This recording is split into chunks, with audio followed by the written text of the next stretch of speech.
Hi everybody. Um, I just got back from Italy like 2 days ago at 10 p.m. While I was on the plane, I watched three movies on the way home. I saw Cedar Rapids, Unknown or Unknown, I think, and The Adjustment Bureau. Cedar Rapids was really funny. I really liked it. The main character has one of those, really lame personalities. It just comes off as very, very funny. I loved it. Unknown was okay, and then The Adjustment Bureau, which I'm going to review now.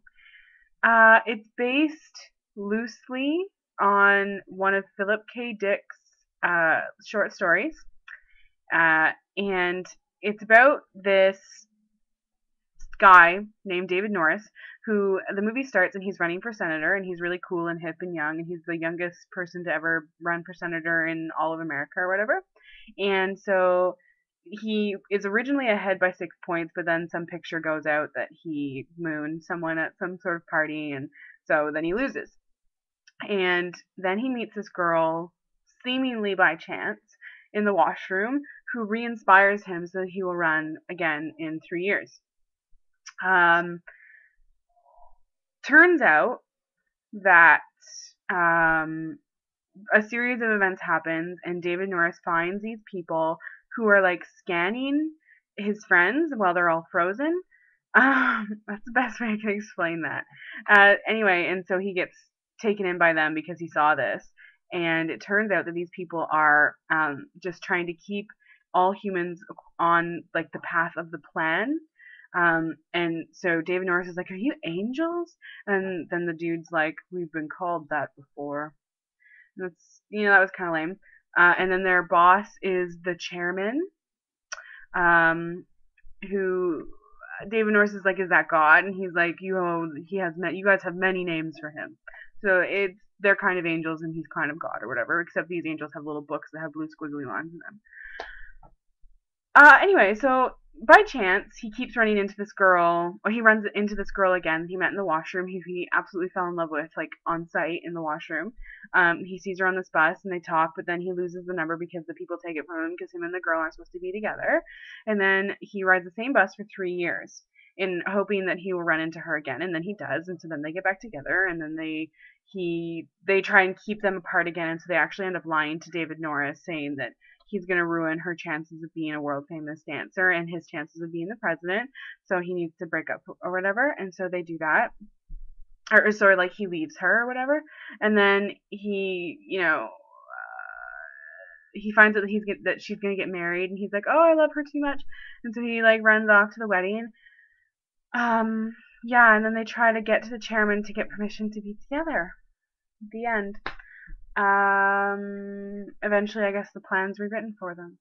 So that's good. What did I like? I liked that. Well, I like angel stories, generally speaking. All those ones that Paul Bennett are in, I usually really like those ones because that's awesome. So these sorts of supernatural things are kind of fun once in a while. This one wasn't done amazingly, perhaps, but the acting was good. I usually don't like Matt Damon, but he did a pretty good job. And the girl, Elise, her name Emily Bunt or something like that. She's awesome and she's super pretty. And then what did I not like? Well, there was a lot of stuff I didn't like. Like the angels, the angels, first of all, I liked them, but I didn't like them because it was still kind of cheesy. It would have been better if it was like a sci-fi sort of thing where they were like controlling people as per Matrix. That would have been neater. And I also didn't like that the angels, these hats that they all wear, any kind of hat, allows them to go through human doors, uh, and basically teleport around.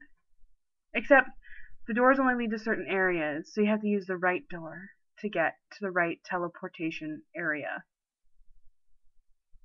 That was kind of dumb. So all Matt Damon had to do was take an angel's hat, and then he could, run around and be angel-esque. Lame. Also did not like, I don't know, I didn't like a lot of it. They got kind of boring.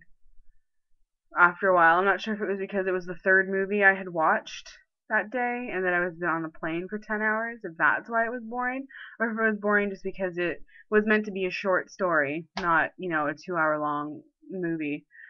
Hmm. Yeah, but I also like love stories, and so their love story was kind of cute.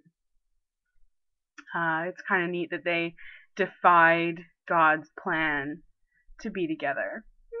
That's the sweetest thing. I wish that he wouldn't have kept leaving her though. It was so rude. The second time he came back to her after leaving her for 3 years, and then he shows up at her wedding day, I wouldn't take him back. That's so rude. Whatever. Anyway, I'll give this movie three stupid angel hats out of five. Cool. Bye.